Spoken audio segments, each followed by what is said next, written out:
إن الحمد لله نحمده ونستعينه ونستغفره ونعوذ بالله من شرور أنفسنا ومن سيئات أعمالنا من يهده الله فلا مضل له وما يضلل فلا هادي له وأشهد أن لا إله إلا الله وحده لا شريك له وأشهد أن محمدا عبده ورسوله يا أيها الذين آمنوا اتقوا الله حق تقاته ولا تموتن إلا وأنتم مسلمون يا أيها الناس اتقوا ربكم الذي خلقكم من نفس واحدة وخلق منها زوجها وبث منهما رجالا كثيرا ونساء واتقوا الله الذي تساءلون به والأرحام إن الله كان عليكم رقيبا يا أيها الذين آمنوا اتقوا الله وقولوا قولا سديدا يصلح لكم أعمالكم ويغفر لكم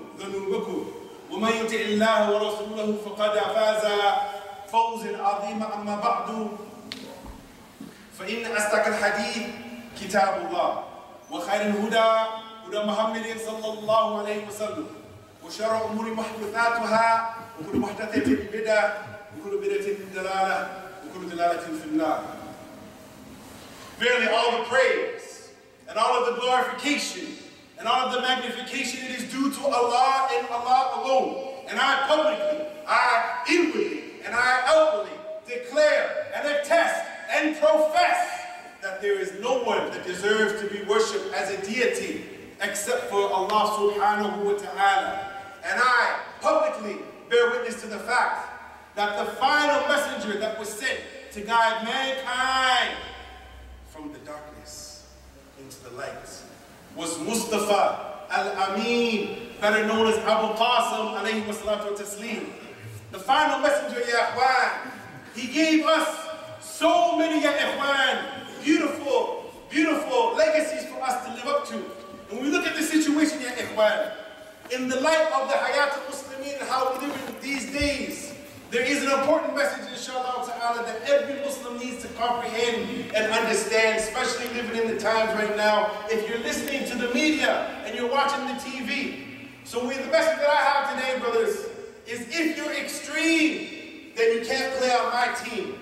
If you're extreme, then you can't play on my team. And this is taking your ikhwan from the ayah where Allah ta'ala wanted to say, التعاون على البر والتقوى ولا تعاون على الإثم والعدوان. Allah Ta'ala goes on to say, cooperate together on righteousness and on God consciousness, but don't come together on sin and transgression. So when we look at the situation here, ikhwan, there are many ahadith that we want to quote today, and many ayat from the book of Allah Ta'ala that need long explanation here, ikhwan, but due to the shortage of time, inshallah Ta'ala, we don't have time to get into all the tafsir. So inshallah Ta'ala, the khutbah today is al-ghuluw fi ad-din fi hayat al-muslimin al-mu'assira. It is religious extremism in the life of the contemporary Muslim. And this topic, I don't know if anybody covered it here before, because I usually don't pray Jummah here, I usually pray in other parts of the city. This topic, ya ikhwan, if you were to come here next week, the week after, there's ayat after ayat after ayat, hadith after hadith after hadith, statements of the scholars, statements of the imams, statements of the companions going into this. So inshallah ta'ala, ya ikhwan, we ask the brothers inshallah to be a little bit patient, because sometimes when you hear too many ayat, too many hadith, sometimes the Muslim says, hey, that's just too much. I'm used to having fun. Only on Friday do the Muslim gets the inoculation. The rest of the time, ya ikhwan, the masjid is empty. So inshallah ta'ala, we begin, ya ikhwan, with the hadith of the Prophet ﷺ when he wanted to say, إِذَا قَالَ الرَّجُلُ حَلَّكَ النَّاسِ فَهُوَ أَحْلَكُهُمْ. In another way, أَحْلَكُهُمْ. The Prophet said that if a man says that the people are destroyed, then he is destroyed or he has destroyed them. And one of the scholars wanted to explain to us, if you can imagine a man who is drowning in the pond, and the other people, they come upon the pond, and they see the man drowning, and they look at the sign, and the sign says, don't swim. Don't swim, danger. When he comes to the man and he starts to say some negative things to the man, aren't you a fool? Why are you swimming? Why are you swimming here? It's forbidden. And he starts saying to the man, are you stupid? And the man is saying, throw me a rope, I'm drowning. Throw me a rope, I'm drowning. Throw me a rope, I'm drowning. He needs help. But the Muslim or the person or this individual keeps scolding him, saying, are you stupid? Why are you in the river? Don't you see the sign? No, ya ikhwan, help the people out, brush them off, save their life, and then advise them, ya ikhwan. As we know, the Prophet said, ad-din al-nasiha, ad-din al-nasiha, ad-din al-nasiha, kunna liman ya Rasulullah, qala lillahi, wa li kitabihi, wa li rasulihi, wa immatul muslimin, wa ammatihim. The Prophet said that this religion, it is sincere advice. And he said it 3 times.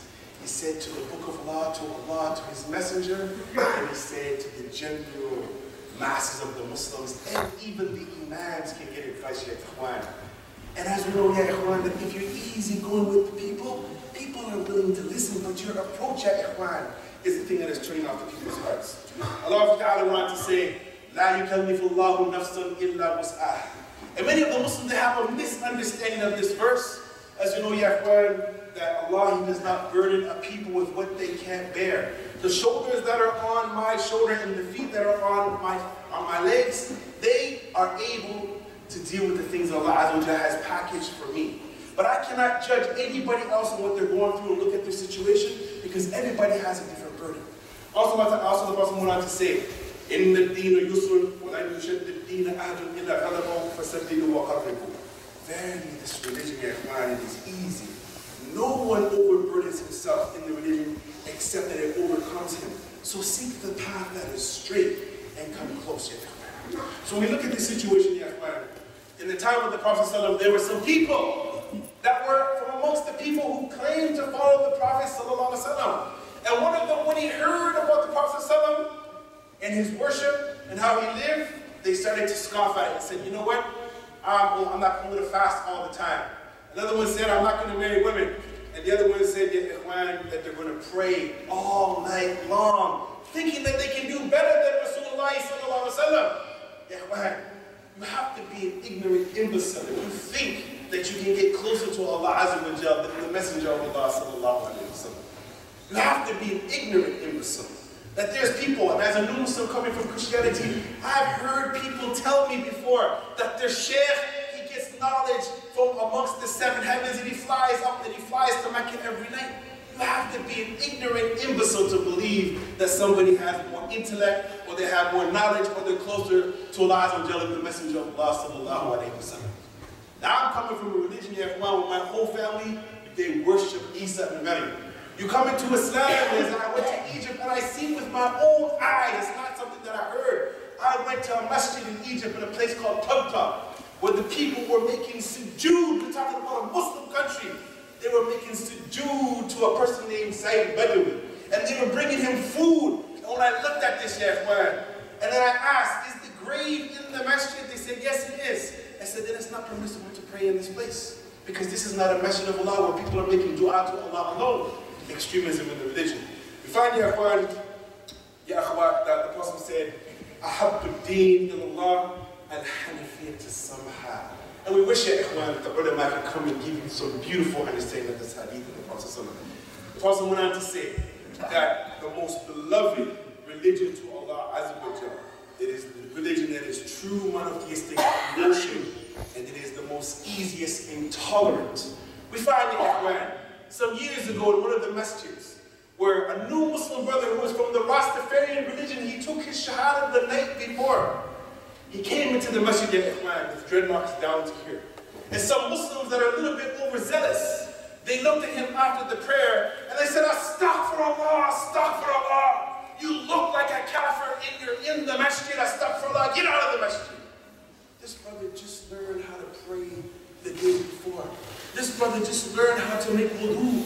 He's coming into the masjid to learn about Islam, and the Muslims are pushing him out because of how he looks. Now the question is, if you were to see me 23 years ago, if you were to look at me 23 years ago with the outfits that I used to wear and I came into the masjid, most likely most of you brothers would throw me out of the masjid.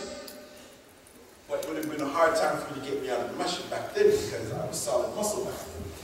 But the reality is, is that some of us, we don't have this comprehension of the religion. And there's another story, and we go back and we look in my past. When I first embraced Islam, when I was going to Humber College, many years ago, a Muslim brother gave me some very bad advice, because he thought, that he wanted to give me advice. But what he said to me, do you have a job?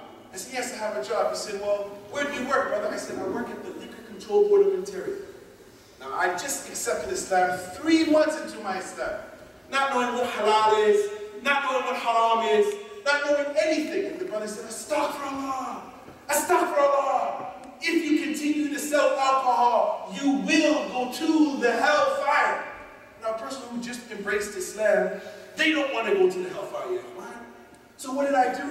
The very next day, ya ikhwan, I went to the LCBO and I went to the lady who my father hired. And my father, he was a senior auditor at the LCBO for 29 years. My father hired her 19 years before that, and she said to me, are you stupid? Are you ignorant? You're making $13.79 right now. We're talking about before 1991. If you quit this job, what will you do? If you stay with this job, you'll have a nice, beautiful life. You'll have a fancy house. You'll have nice cars. Everything will be okay. So I quit that job.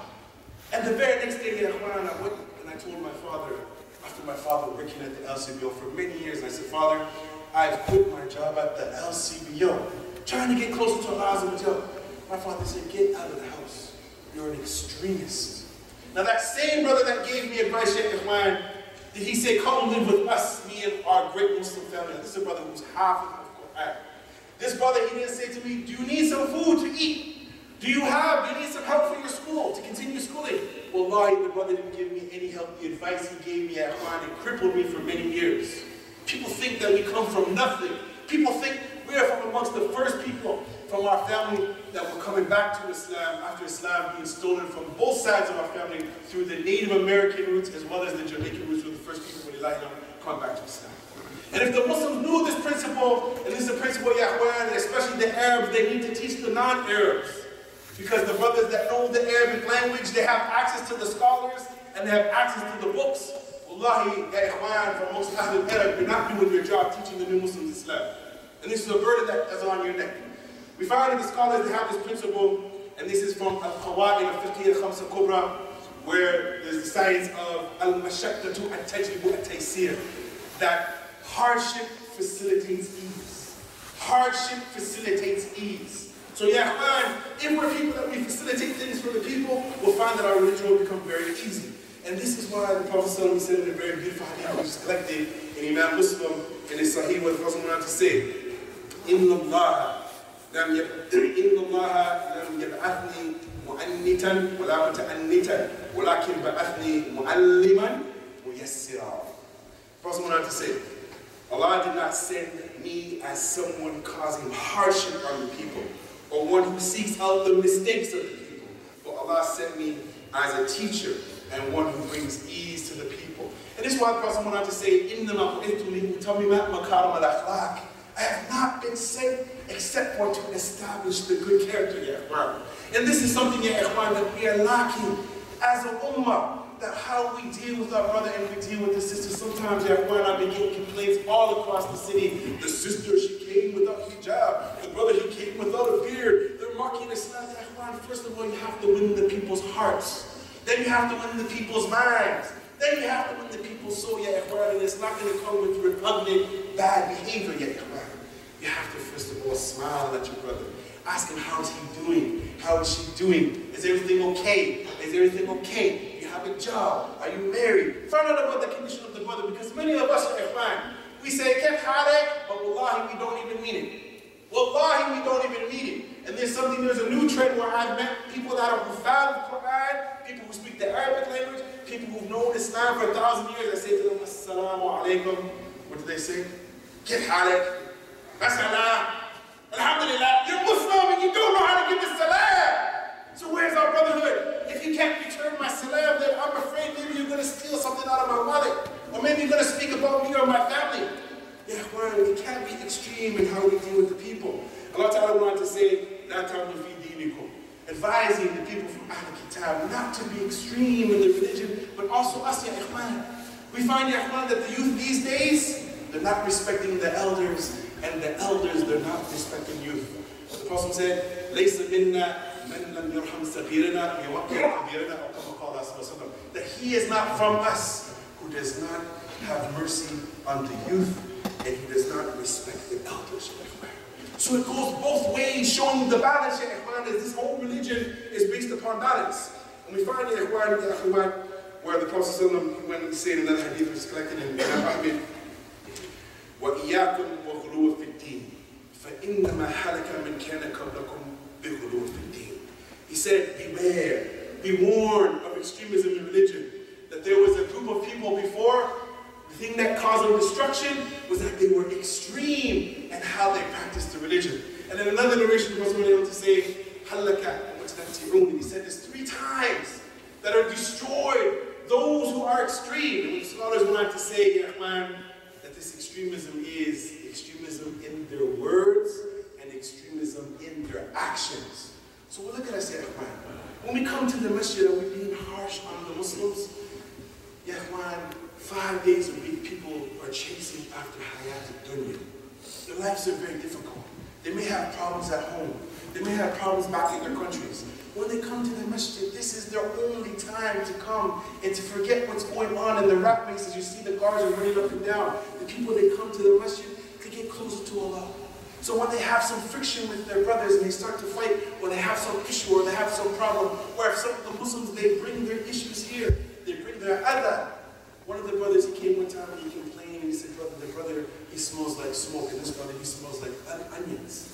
Brothers, if you have those issues, at least take a stick of gum, put some perfume on, come to the masjid, so you don't harm the believers.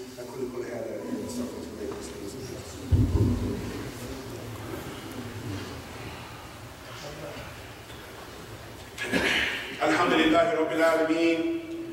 وأصلي وأسلم على نبينا محمد وعلى آله وأصحابه أجمعين. My dear brothers in Islam, years have went by since I've had the opportunity to spend some time in this masjid with the brothers. And we've had the opportunity to travel from places to places. We've seen many Muslims all over the world. And one thing, ya ikhwan, that we've been able to understand is that Islam is a religion of teamwork. And there's a very old adage, ya ikhwan, that is now permeating into the Muslim community, that it takes teamwork to make your dream work. This is something in Islam, ya ikhwan, I'm talking about unity of the Muslims. But why is it, ya ikhwan, that when I took my children to the masjid, they said, Dad, this is the Somali masjid, and this is the Afghani masjid, and this is the Guyanese masjid, and this is the Egyptian masjid, and this is the Moroccan masjid, and this is the on and on and on. They said, where is our masjid? I said, none of those masjids belong to any ethnicity. They belong to Allah Azza wa Jal. And we're service that Allah chose us to be here for a limited time to serve the cause, ya ikhwan. Islam is bigger than every single individual in here. It's bigger than me, and it's bigger than you. And even if you have a PhD, you have permanent head damage, and you think that you're Mr. Somebody, when the Malik al-Maut comes to knock on your door, like he's going to come and knock on my door, he's not going to say, hey, Mr. Big Shot with the big money and all the big houses. Sorry, you can stay a little bit longer because you're Mr. Big Shot. No, you're going to go into the grave and you're going to be asked, who is your Lord? Who is your prophet? And what is your religion? Yahwan, we should be happy to service the religion of Allah Azza wa Jalla.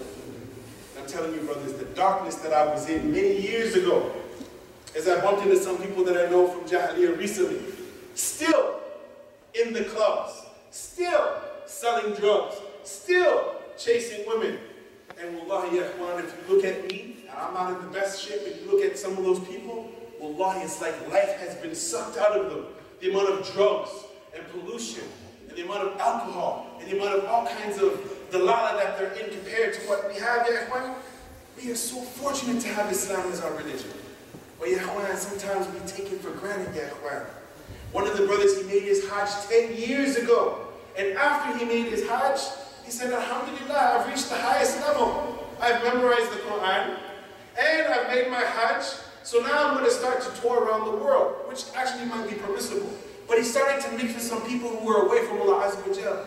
And he died, ya ikhwan, not praying salat for more than 2 years. So just as we know, ya ikhwan, that the Prophet said, إِنَّمَا أَعْمَالُ بِخَوَاتِيمِ, that actions will be judged until how they end, ya ikhwan. Just because you're Muslim now doesn't mean you're going to be Muslim today or tomorrow or next week.